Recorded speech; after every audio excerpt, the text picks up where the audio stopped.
Hey guys, what's up? This is Dave from ConMenRDW here, and I'm here with Jerome. It's your boy, RektLunas, up in his house. At RektLunas, and we are talking about probably my favorite anime of last anime season that I got to finish, that I can't remember. And we're talking about Kobayashi's Dragon Maid. Mm-hmm, yes, indeed. Mm-hmm. AKA, top 10. Do it for her, Kana-chan. She's so adorable. Do it for her. See, I don't usually make best girl, and I'm skipping ahead already to that. I don't usually do best girl in anime like this because when it comes to best girl, my criteria are very specific. And I know for a fact it's never children. I can't. I just don't have the... I can't knock another person for being into lolly shit. Because if it's cute and you like it, sure. But usually lollies are lolly bait in anime. Like, it makes a dude want to fuck that child. And I'm like, that's not how... I don't float that way. She's pure. No, it's when you they never at any point make it a sexual thing with this character. She's just that type of anime. It's just a ball of cute existing in a world that's already cute. So it's too much. Only person used for fan service is Quetzalcoatl or Loka. Luca. But yeah. All right. So as far as like story goes, like how did you like this anime? It was what it was. You know what? It's one of those animes where I wasn't looking for a plot, and then I got it, and I was like, well, that's not too bad.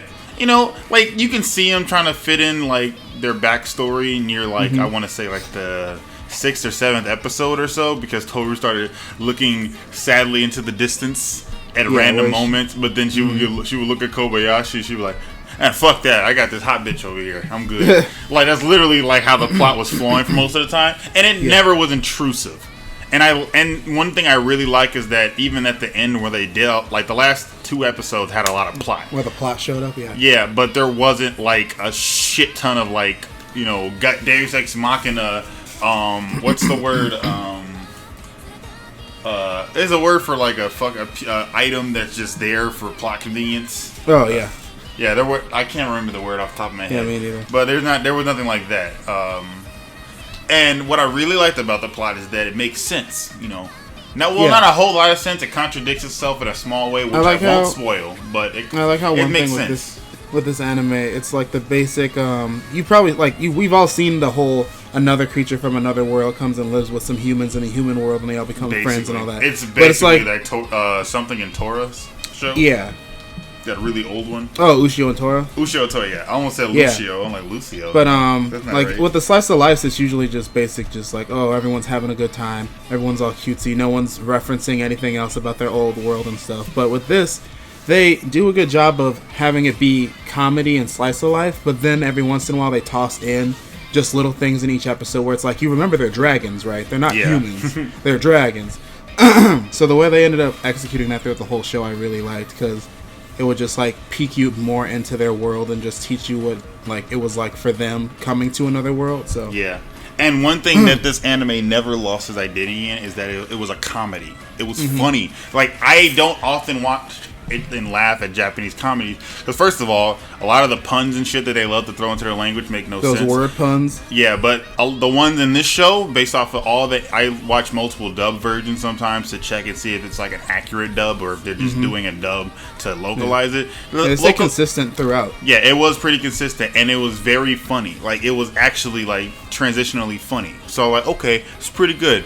There was even a small OVA they released right before the series ended. Oh, that had a lot of really funny. It had a lot of funny puns in it. Like, I loved it. I was actually like, oh, this gave me quite the chuckle. So at the end of the day, it stayed as a comedy, but it had plot to it. It was like Nichijou if it had a straight plot all the way through, which is fine because it makes sense. You know, I love slice of life anime, but I don't like slice of life anime that just go nowhere unless it's like Nichijou was tear-droppingly funny, so I gave it a pass. Just all comedy, and same thing with Nichibro / Daily Life of High School Boys.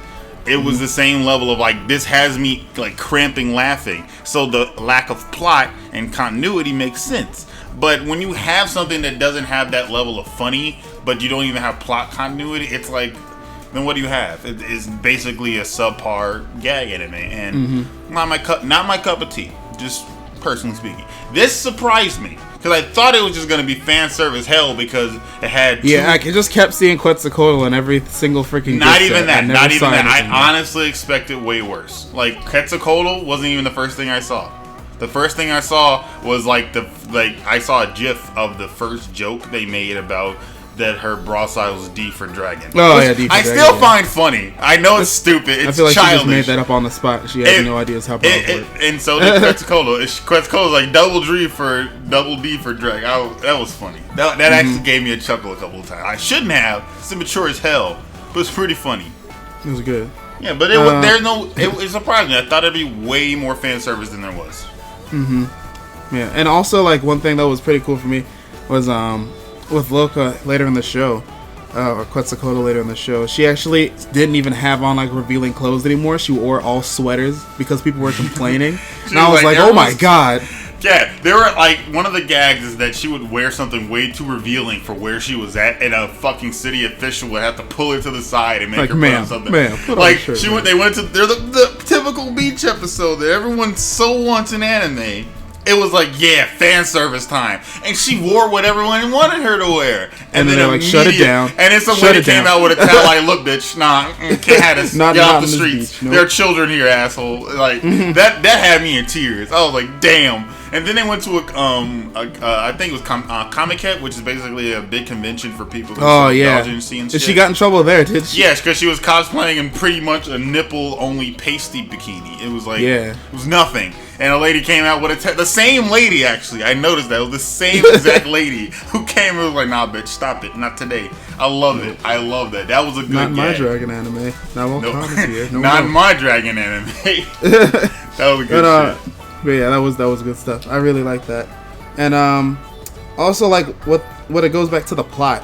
How there was that how they ended up wrapping up how in the beginning it just starts off straight up basically like right after everything happened and they touch on it, but I didn't expect them to do a whole go back through and this is exactly what happened play by play flashback at the end. Mm-hmm. That was like the best flashback they could have possibly done, and it was like you stop thinking about the origin story, but then they were like, "Here, this is what happened." It was like because the origin story is so simple, you really didn't overthink it after like the first episode. Yeah, it's like, yeah, okay, there's like dragons. In the first episode, they hint at it, and you're just like, "Why the fuck were you even there?" Whatever. Anyway, this is pretty funny, so I'll let it go. And then, it was literally the 12th out of 13 episodes that they just revealed this random backstory, and it's just like, oh, super drunk and Mr. Stop and just ended up in the freaking mountains. The origin story was still funny. Like I was laughing during that too. It was a pure-hearted, cute, funny meeting, and it was like just getting drunk with a dragon. Chill. You ever been so drunk you travel like 50 miles into the fucking mountains and you met a dragon who was dying with a giant god sword in her back, and you were just like, nigga, drink with me. Let's have a drink. Sit down. Complain with me. Let's do it. And then she forced a dragon to drink with her. The dragon didn't even want to. The dragon wanted to just die in peace, and she was like, nah. She's like, no. She literally got up and was just like, nah, fam. I won't spoil anything more than that. I really want people to just enjoy the jokes that happen. But if I could give this anime a score, it'd be an 8.5 to a 9 out of 10 in terms of just it being a funny comedy anime. I don't want to give it one of those really overbloated scores as if it's supposed to be the god of anime, savior of anime type anime. No, it's just a purely funny anime. Quality slice of life, quality comedy. Quality. Now, can we touch on the important subject again? Well, what important? Oh, Kana? Yes. Can we just talk about the only part of the show that really matters? Actually, let's go through all the characters real quick. Yeah, because I like looking at how they all were. All like actually, I like the entire traits for each cast. character. They all had depth, except I love the entire cast, except for Elma. She was just there. No, she was great too. Are you serious? Yeah, they were like, oh, she was a rival clan dragon. Yeah, to Tori. She was a living gag, but it was still funny. Like I still liked her existence there because it did provide some. Now it stopped being cool. I wish that rivalry between her and Toru would play out a little more, and that's why half of the reason why I'm praying for a season 2 because they don't play into that whole chaos versus like order. Ooh, we can actually talk about that with second season predictions later. But I got some good stuff for that too. Yeah. But regardless, I do like her character. I think Elma almost called her Elmo again. I've been almost on the verge of calling her Elmo since she said her name the first time. but like, yeah, I think she was a funny character. Her whole gag is that she loves food. Like, she's like a foodie. She's just like, what's this? And then she can't help but like sit there and like buy it and then eat it and just get like moisty. I like her character. The fact that like when Toru when she first came in, she's like, "I'm gonna kill you," and you can have all these potatoes if you shut up right now. No, she's like, "I'm gonna drag you back to the other world." She's like, "Here's a bag full of cream bread. Leave." And she's like, "All right, see you later. Bye." Like that was cute. That was really funny and cute. I couldn't even be mad at that. And then she starts working with Kobayashi as a secret. She transforms into a human. She's like learning how to use human technology and stuff. Yeah, she just spends like half an hour staring at a computer like, what the fuck is this?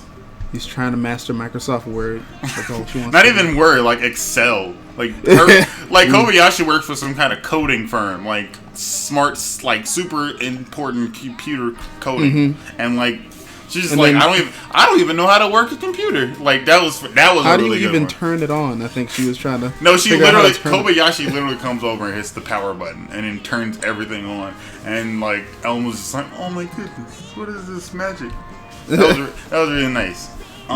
Let's see, who else is there? Fafnir? Can you talk about my dude? Oh, Fafnir, my soul animal. Yeah, how he was like a human-hating dragon, and then he just came in and just became a neat. Within a week. Literally! He's a neat that never needs to sleep. Because dragons apparently don't need sleep, and or at least he doesn't. Because this man does not sleep. Because he's always up he's always up by himself when he, like, over a pile of gold, just not letting humans get near him. Yeah, so and then he just gets into a house and just plays Dark Souls all day. Not even Dark Souls. He's playing MMOs, dude. Like, he's just grinding for shit. And, like, he makes friend with Kobe. See, Kobayashi, one of the great plot points I like is that Kobayashi and her co-worker, I can't remember his name off the top of my head. Yeah, I forgot Hold on, wait. I know it. It's like, I just said it a little while ago. Makoto, I think it was Takiya. Or Takoya, something like that. Takiya, I think? I don't know. I'm gonna go with Takiya.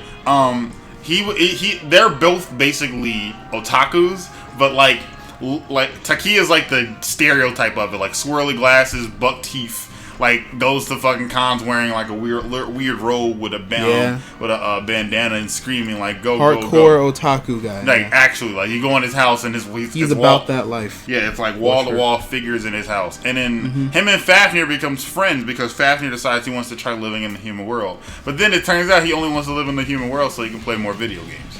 Yeah, and it's like.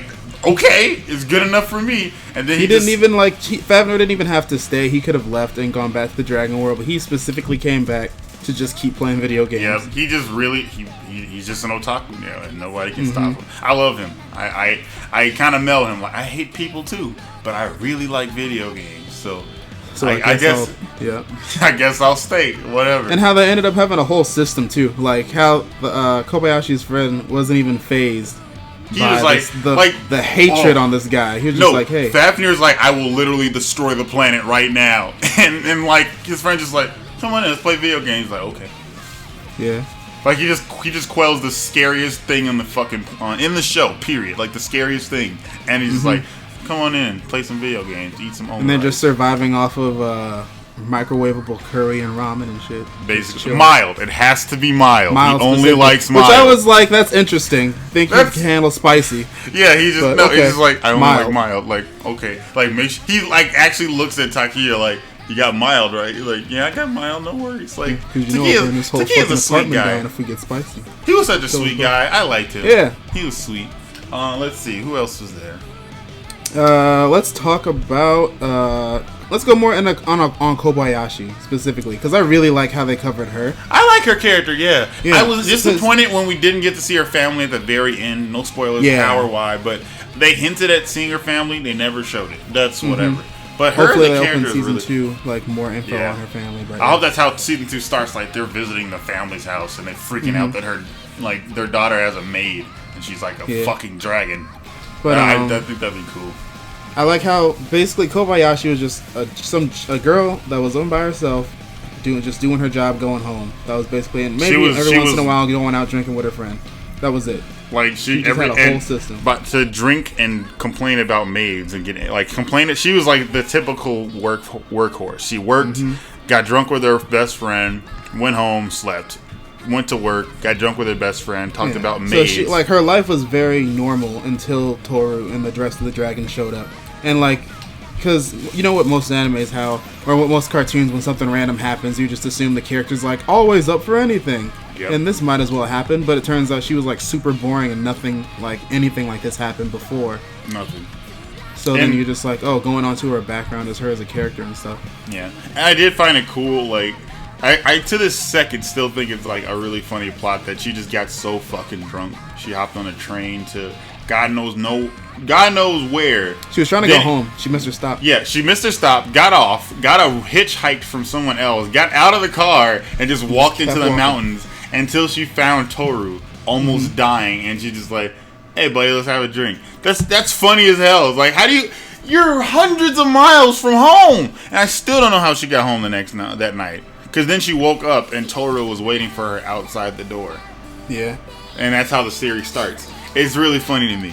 I think Kobayashi is a really well-written character because her whole character is she's realizing how boring her life was before Toru and how much more fulfilling it is that Toru is around. There's even a line. She's growing as a person too. Like she always references that. She's always aware of it, and I'm like, that's so cool. You're noticing yourself grow throughout this whole show. Like there's a line by Lukoa, I think probably like first 4 episodes or so, because that's around that time when they first popped up, where where Toru's cooking as the maid, and like Lukoa references how like she seems to be smiling a lot more nowadays because she's like actually happy. She has a place where she belongs. Like they hinted this later, but Toru as a dragon of chaos, quote unquote, which is basically a dragon that does whatever they want in the world she's from. Essentially speaking, she's never felt like she wanted to just do that. She wanted to feel like she had a place with a purpose, not just to exist to do things. Like being chaotic didn't really make her happy. So when she met a human that changed her mind, blah blah blah. I'm not gonna say what that human did or why, it's cute flashback. Yeah, it was a nice cute flashback that explained that around episode 10 actually.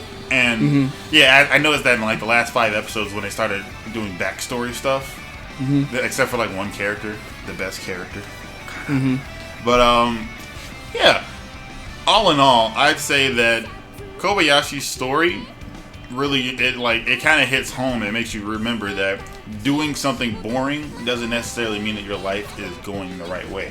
Sometimes you got to add a little excitement to your life, and Toru and all the other dragons did that for Kobayashi. And by the end of the series, you really see it. Like, it makes a difference. It's not huge. Even the sports festival episode, I almost cried. Was like, my parents never came to mine, but now I'm going to someone's. Like, she never saw it as a big deal, but then she went to someone else's, and it was like, oh, that touched my heart, man. I love that episode. But that's still my favorite episode. Like, to this very moment, the sports festival that is one? the best episode, in my opinion. Best episode.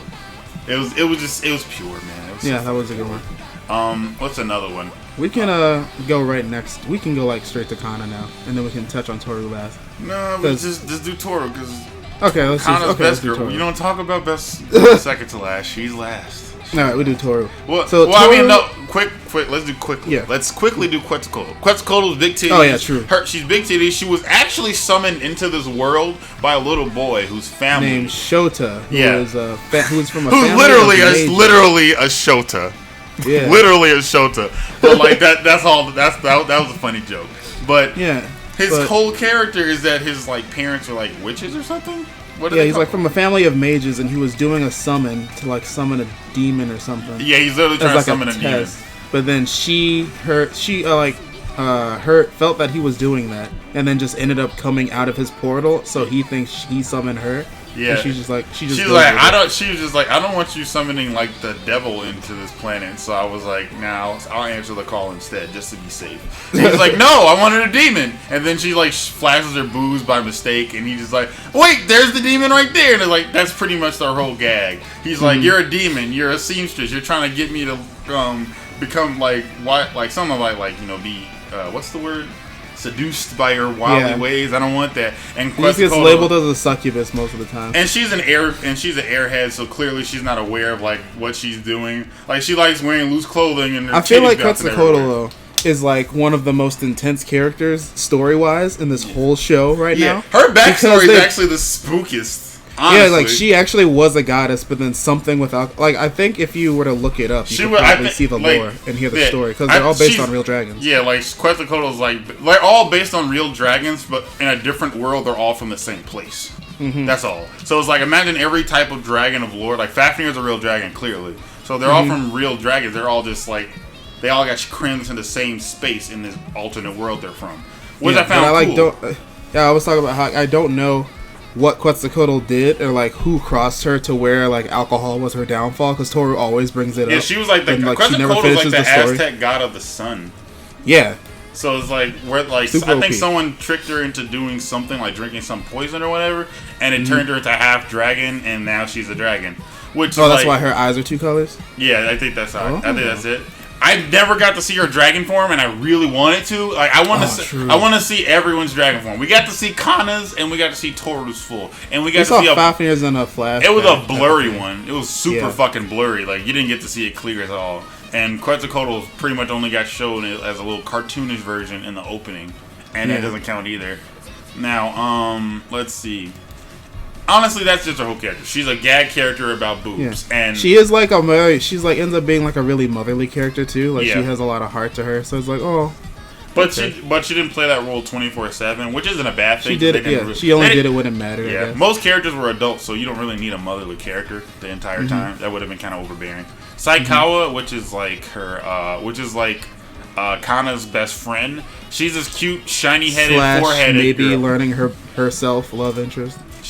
No. They're children. We don't do this. We just they're best friends, and she finds her best friend cute. They make a joke about that romance shit later, which I still find funny, because it's the best scene. There's a best episode, but then there's a best scene. The best scene, huh? With the flower, or no? No, when they were playing video games. The Twister episode. That shit had me weak. Like I actually fell out of my bed, cramped up, because it was like, wow, stop it. Because I could see the whole joke you're getting close. Like they're playing Twister, and usually like they play it up for like sexuality, but like in this is like she's so cute and soft, stop touching me, and like she had like a cute overload, so she like ended up just in a steaming pile on the floor, just like and Kana just doesn't care. She's like, doesn't know. Kana's just like Kana's whole character is like she's just unaware of like crazy things that are going on unless it's super serious. So like anybody could just be like, Kana, that's adorable, and she's just like, huh, okay, whatever. And what's that? It's like, oh, that's like you cute airheaded baby. I mean, that's the whole thing. Kana's like actually a child, literally. Like she's literally a baby dragon that has parental issues because her parents didn't pay enough attention to her in the Dragon Realm, which is why she got banished. I think like she's a part of, like they said there's 3 factions in the Dragon Realm. There's like Chaotic, Order, and Observer. She's a part of the Observer ones, I think, and I think they're kind of like birds, whereas like after a certain while you leave the nest and your parents don't bother you. But Kana's like a specialty, like she needed the support of her parents, and she really sought it. And I think that's like the whole thing about all the dragons, is that they're made out to be this thing in the other world, but they don't want to be it, so they came to Earth to be what they wanted to be. They just like some characters a little less obvious as others. Fafnir wanted to be a Neat, even though he was supposed to be this grubbing, angry dude that no one walked near. He even tried to sell, I say Doujinshi, but essentially he tried to sell torture people or something. A curse book, a book of curses. Yeah. No one bought it, but he wanted to like be popular in that that realm of Kameket, and it didn't work out. Quetzalcoatl, I'm assuming she wanted to be less embarrassed by the things that happened to her, so she wanted to like have someone make her feel important again. I think that's why she's like fawning over Shoda and stuff, because he summoned her, even if it was by accident. Toru, I already went over. She wants to feel like she belongs somewhere instead of being so chaotic. And with Kana, she just wants to parent, and Kobayashi does that really well, by the way. Like, Kobayashi's a mom. I'm surprised they actually adjusted so well and actually got a place that can hold all 3 of them comfortably. I was like, oh snap, they actually got a new house. Like, I was surprised at the apartment, so I'm like, oh, you're gonna stay in the same apartment? That shit cramped. But whatever. I thought all the dragons were gonna move in. And at that point, it would have been I would have been like, oh, we're gonna have one of those situations. And it was gonna suck, honestly. I honestly think it would have sucked if it did. But they were smart enough to keep them separate. And when it's a bonus, I think that it works out in Kana's favor to only have like Kobayashi as a parent for 2 reasons. One, it shows that this is a progressive show. It didn't. The only male characters were supporting characters. Yeah. Not even a single male character. Only 2 male characters had names. The rest of them were just like director and shit. Or like at Kobayashi's job. But I think there's like one other dude. I think it was like. No, I think they said one of her neighbors' names, but I don't remember it at all. Like they mentioned them. That they only showed twice. Yeah. Yeah, they were funny gags because I'm pretty sure probably in the manga they come up a lot more because they're like it's gags. So you gotta have them come up. I still want to know how that lady was cooking with all that noise. What the fuck was she doing? that bitch has a chem lab. Jesus Christ, like going ham in there. But I did like them. They were cool. But yeah, I do like the fact that it was like female leads, but not just for the sake of female leads. It was just the progressive way they did it. They just happened to be. Yeah. It was like it wasn't so obnoxious and in your face. You just noticed it like later on. Like, man, no male leads. I like this. Fafnir's like the closest to a male lead they got, and he only shows up every now and again after like the first episode. Yeah, his first line is like killed him. That's literally his first line in the whole show. Killed him. Anyway, let's see. I guess it's time to talk about Best Girl. Well, we've already been like talking about her off and on throughout this whole discussion. It's the nitty gritty time. Okay. She's cute, man. I want a daughter that's just like Kana.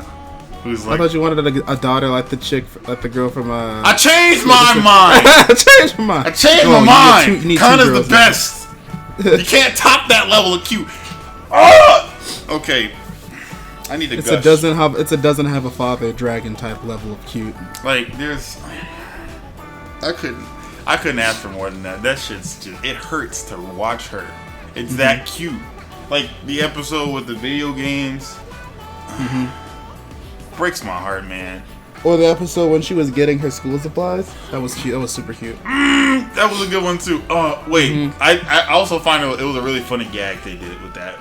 She got her first backpack, right? You know how like in Japan, the children usually have like a certain set of uniforms that's pretty standard across the country, and they have these big square backpacks. And Kana was so excited the day before her first day of school that she wore her backpack to bed. Oh, she wore it to bed, yeah. And she was sleeping in like an arch because the backpack was so huge, and she already put all her stuff in it. And then like they played it out like, oh, she's sleeping just like that, and they closed the door. And then as soon as they closed the door, she's like, uncomfortable. She just like it's just uncomfortable, and she just tosses it off and then rolls back over. It felt so real. I was like, oh, that's fucking cute. Adorable. It's stupid. And also how she like how they were looking at the school supplies, but then like they were looking at the really old stuff that Kobayashi got, but then like kind of wanted the cute stuff that all the other kids will have. And like she was like, no, it's boring. It's like, okay, fine, I want this cute thing. Even like the very end, I think was really nice and motherly of with Kobayashi. The keychain. Yeah. Like she was like, happy congratulations on your first day of school, and she gave her a little bunny charm that she really wanted. Yeah. But it was like how when Kana first originally saw it, how she was gonna add it to her cart, but then she saw that Kobayashi was struggling paying for everything. Well, I don't think she was struggling. She would just like have. She was just like, oh, it's a little much. Yeah. Then Kana actually was like, oh, I'll put it back. I don't want to make her pay for all of it. And that's the number one thing I liked about that show was characterization through animation. The animation budget was used so smart. They didn't force, like, you know, anime gets shit a lot of the time because some animation is cheap, some animation isn't. They use their budget weird. So sometimes they spend their entire budget on one episode. This anime used their budget in such a smart way. They made the gag scenes look like gag scenes, but they animated some scenes so well you'd never expect it to be animated that well in a gag anime. Like in an anime that's all about comedy, who would spend that much money on two dragons just throwing super beams at each other? Everything was super fluent in how it was animated. Let's talk about those action scenes though, because there's not a lot. There's maybe like 3 total in this whole show. Like but when they happen, oh my god! Yeah, they're wild. Jesus, what they could do!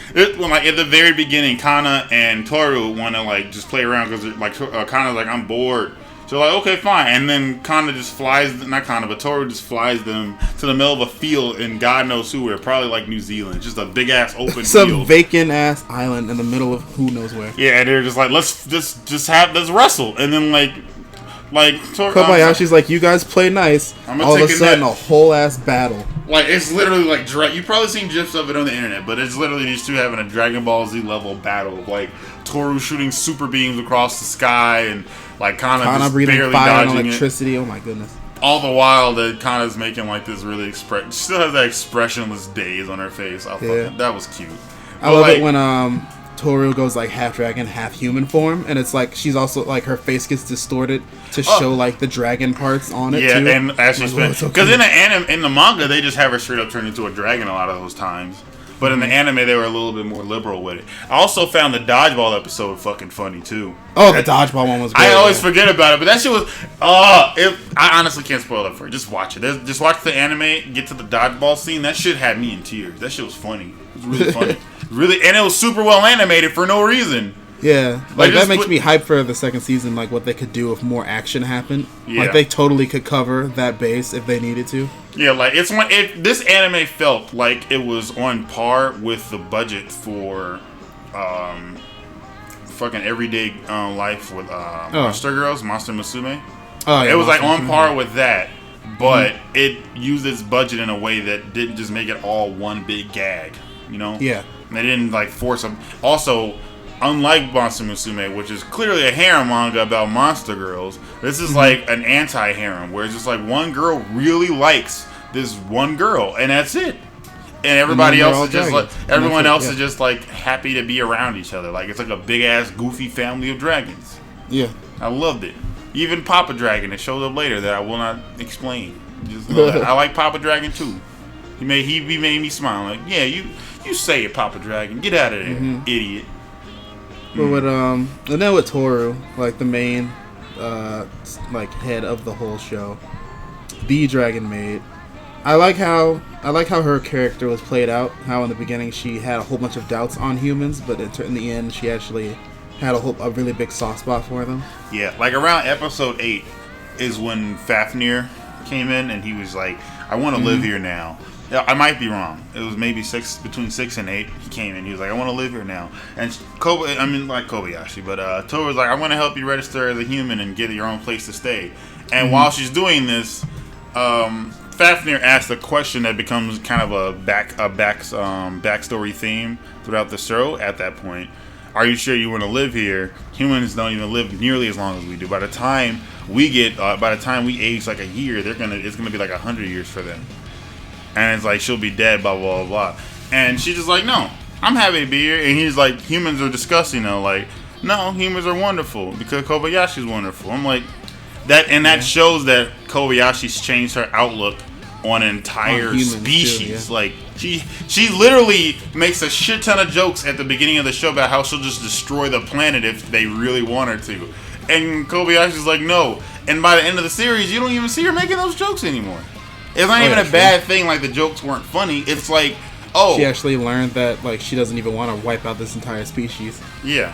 And I really like that. Fafnir's still making those jokes. Fafnir's like, totally. Fafnir's like, "Fuck you, I'll destroy all of you." He sees the worst type of stuff on the internet anyway. Like, you ungrateful he wants to destroy human. us anyway. I'm pretty sure he's seen some shit. He's like, disgusting humans.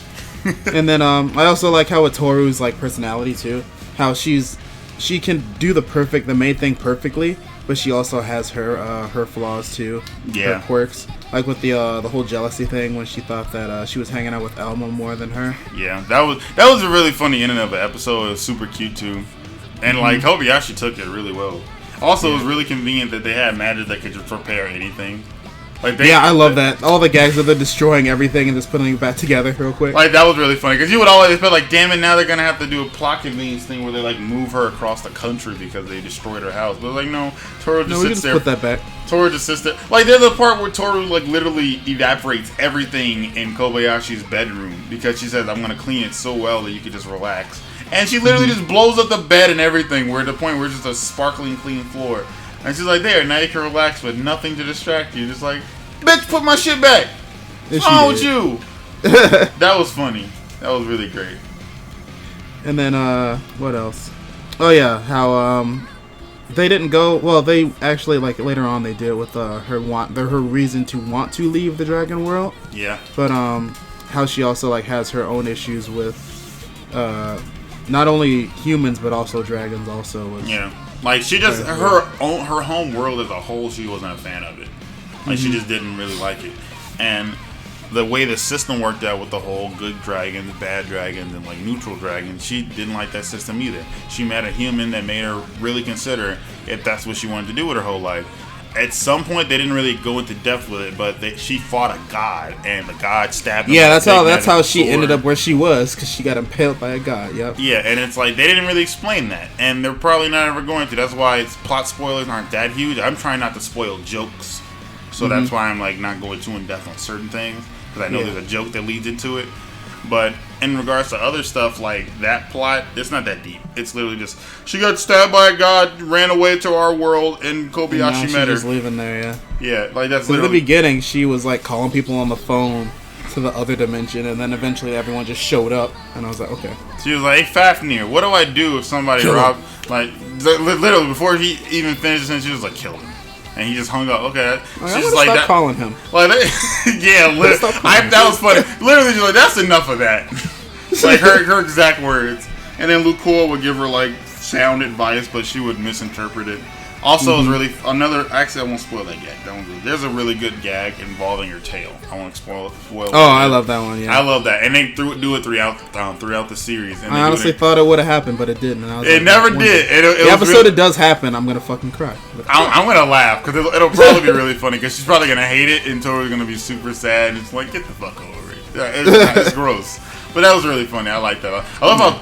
One thing I do like is that Kana was totally okay with the same gag. Like, Kobayashi's like, no, fuck that. And then Kana's like, I'm cool with this, and just goes ham. I love it. It makes me super happy.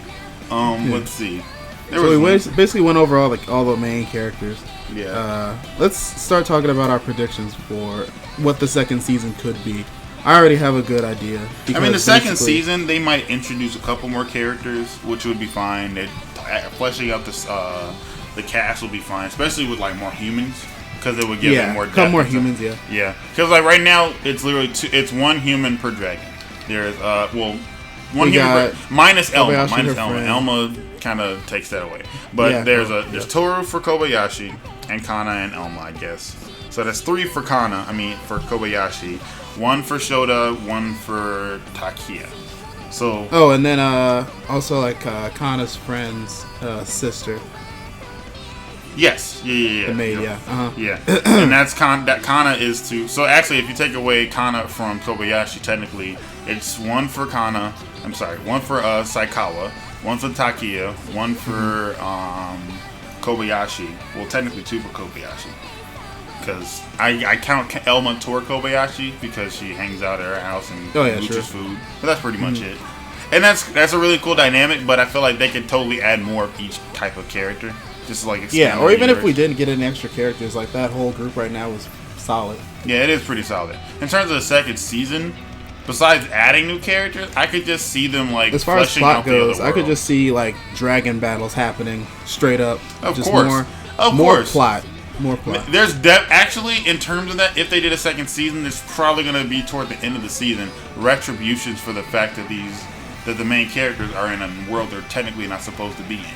Mm-hmm. Yeah, so because Dad Dragon actually like foresaw or foreshadowed some other dragons that aren't going to be so nice coming through. He's like, I'm your dad, but like legit, these other people don't want you here. You might want to consider that. Just saying. Mm-hmm. So I was like, ooh, dragon battles. Yeah, and I'm okay with that. It makes sense, but you might want. If anything, not a whole bunch of them, and maybe 1 or 2 really big threats that show up. Yeah. Or it could be like a dragon that's trying to take all of them back, but then at the end, that person ends up finding out that Earth's not that bad, then they end up staying around. I can see that happening too. Yeah. Also, small side note, I really like that all the main cast dragons, the girls, they all sung the ending theme song. I find that cool. Oh yeah. I find that really the ending theme song is one of my favorite of the season.